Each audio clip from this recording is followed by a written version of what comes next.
Hi, welcome to Pai's Crafted Creations. Thanks for taking time out of your day to hang out, chit chat, craft, and create with me. Today we're playing with feathers, and I've got them on my paper already. I've already done a couple of these, and I thought it would be fun to take you along.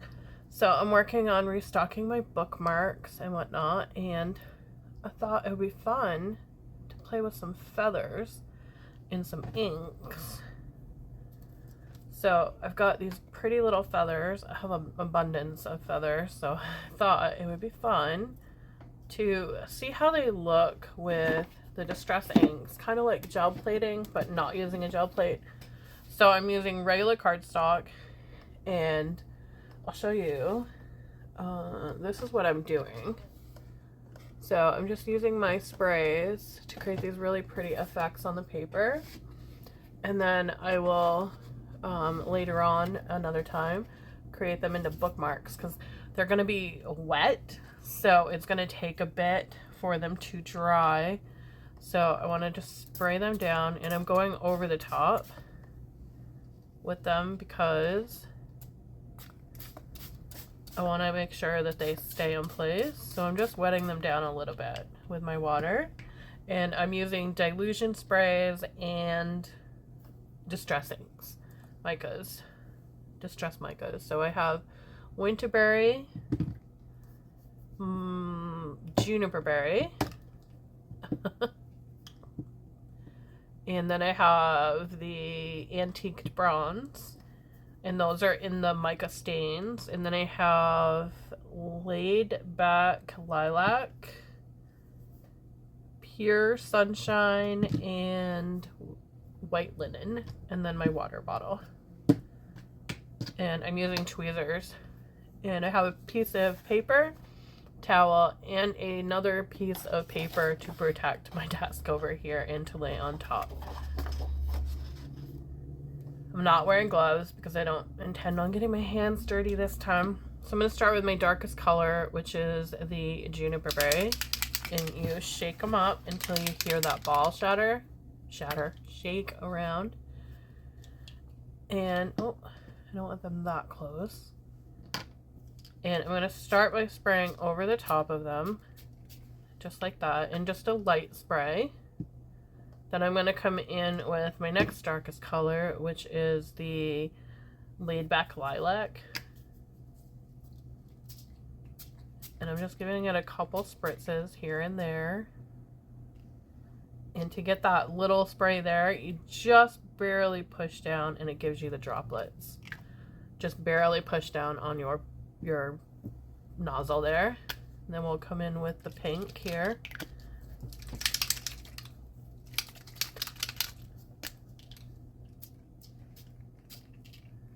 And if your feather moves, it's okay. Looking for more of the shadowy effect, let's come in with this sunshine color, pure sunshine.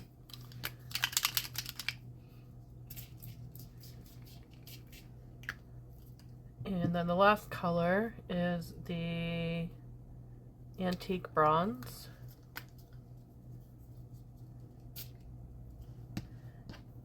And this is why I'm using tweezers, so I can pop them back in place if I need to. Pop it back. And then I have white linen as my last color. Well, absent of color.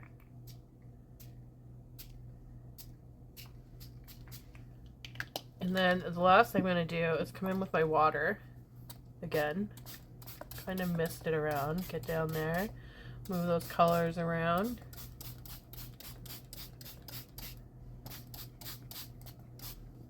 And that's why I said it takes a little bit. And then I'm going to, almost skipped a step. I'm going to take my paper towel first. Then I'm going to take my scrap piece of paper here. And like we do with the gel plate, we're just going to move it around on there. And that's going to move our ink around as well. And hopefully give us more of the impression of the feather pieces. And then leave it for a moment or two. Oh, I got it on my shirt. I don't know how I got it on my shirt, so I'm using my tweezers to pull that up. And I'm going to use this as a backing piece, so it's okay to have a little bit of color. And you can see the feathers came through. So let's peel this back, making sure our feathers stay down. We don't want to pull them up just yet. This is where the tweezers also come in handy.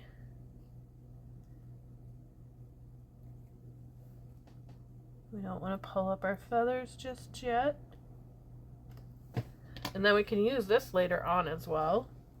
I have a couple of them. They're drying too. They could be used later on for something. They're really pretty, especially this one. How it has the impression of that feather on it. That is going to be gorgeous. And now my hands are going to get all covered. And then I have one more.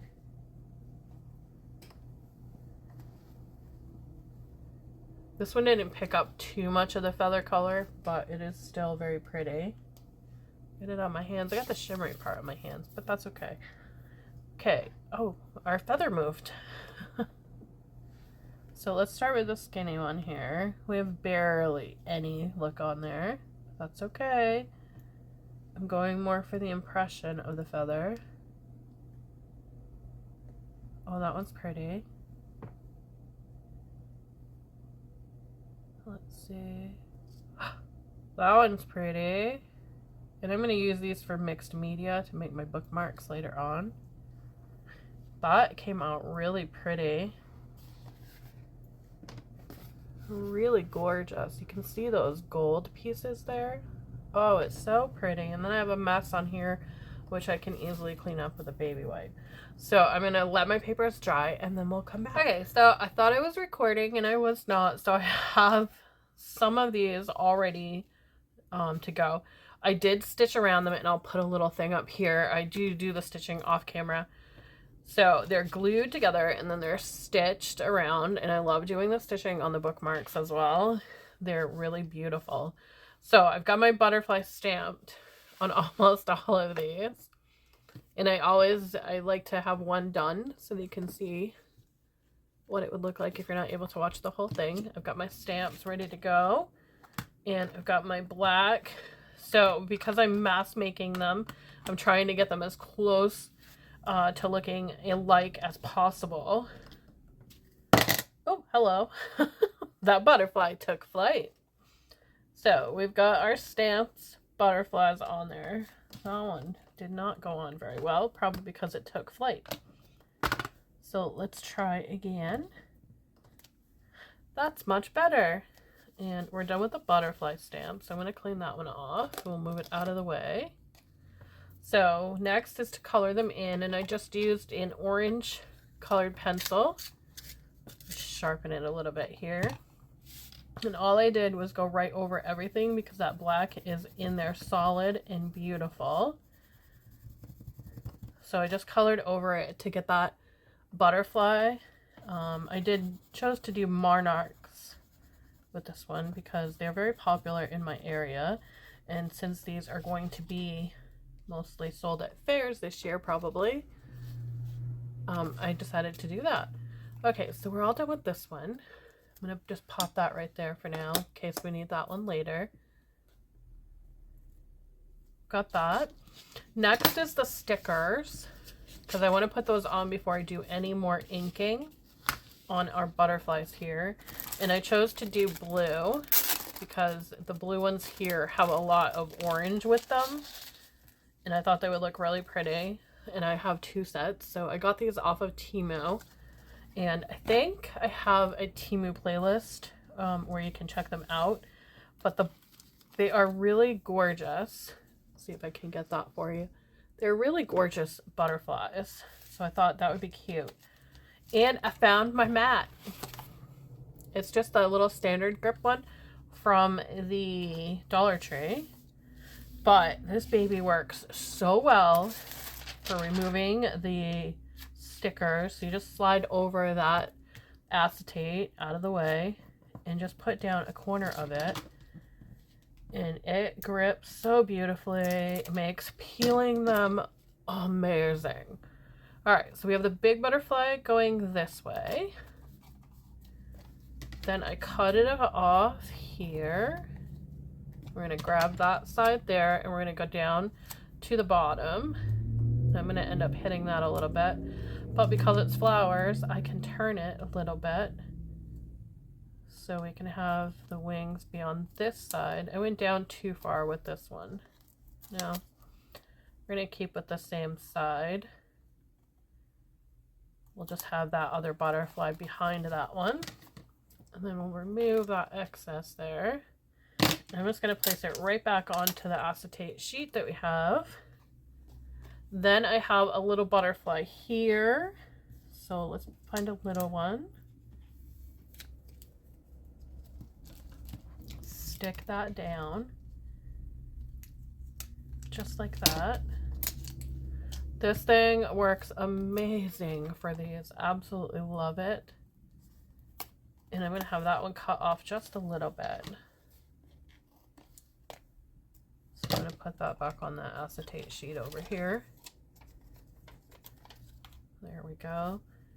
And I'm going to go ahead and continue doing that throughout the whole thing by placing those big butterflies first, then a little butterfly, and then if I cut the wings off, the rest of the wing will be down here. So I don't know if I have enough butterflies to do the whole wing thing where they're separated and whatnot, but we'll see. So, oh, gonna pop that on there. And I really love how it just separates so easily with that. I'm gonna judge it going like that. Flip it over, run along that paper, and just grab our second piece and plop that down. I don't know if I have enough of the left-sided butterflies to do that with. Hoping I do, because I want to keep them, like I said, as close to each other as possible where they're being mass made, which I don't do a lot of mass making. I like to do a lot of one and dones. That's where you create one thing and then you move on. But I have found that mass making is advantageous when doing fairs, because you need to have a lot of something in your fair when you're doing it. Like I do the candles. Those are the first thing I ever mass made. And the wax melts. Other than that, I usually have just done one thing, one design on a bag, and then moved on to the next bag kind of thing. So I don't usually mass make at all. Looking over here, I have some that are on the left side, but I really want them all to be similar on the right. Okay, there's another one there. So I think what I'm going to do is I'm going to pause here for a moment, see if I can get them all butterflied up, and then I'll come back with the next step. Okay, so I got that part all done. I don't know why that's there. And the next thing is I'm taking a bone folder and I'm going over each sticker to make sure that it is adhered all over the bookmark. And going across my threads as well, like outlining those right there, because I want to make sure that our sticker is on those as well.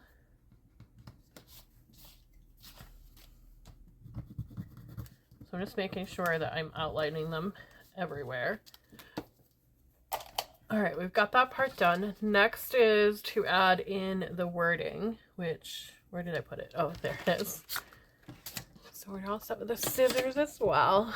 So my wording is next. I'm going to set these all over here.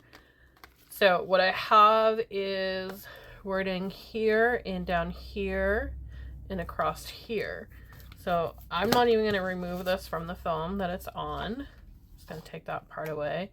Make sure my wording is correct. I put an arrow. I don't know if you can see it, but I put an arrow on my stamp sometimes you can't tell with the words on which direction they are. So I want to go this way. So I'm just going to pop that on there. I'm going to go right below that butterfly, just like that. And then come down here, just like that. I think that, oh, right up here, we have more wording. I'm going to take my paper towel and just rub across those stickers because the ink won't stay on those and we don't want it to smudge everywhere. So just like that. And I will do that to every single one the same way I just did that one because I want them to be as close as possible for the shop.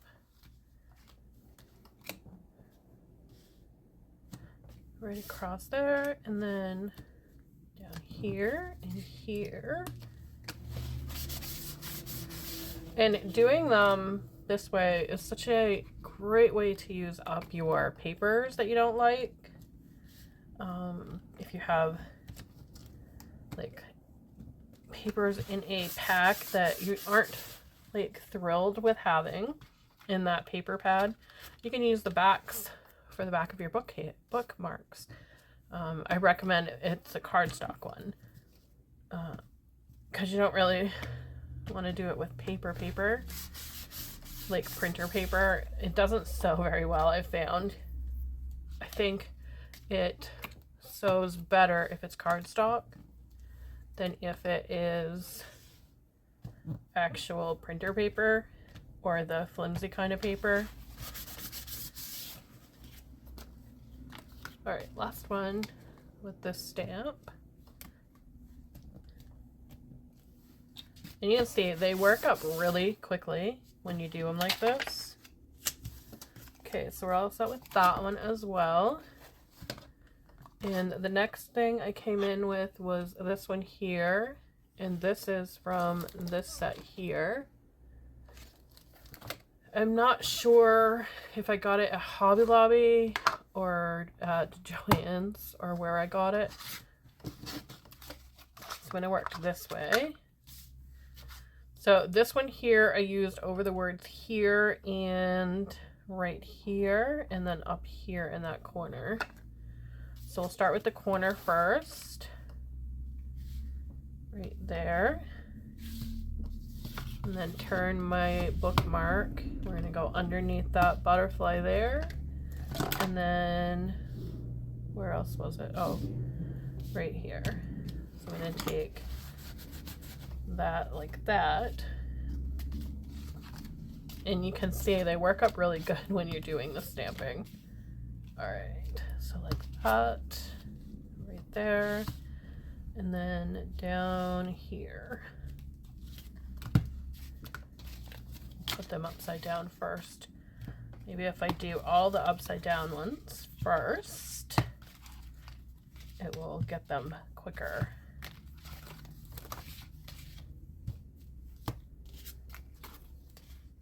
They're really pretty and they're shiny. Oh, I just did the wrong one. Now we're gonna have to add it at the bottom because I grabbed our bottom.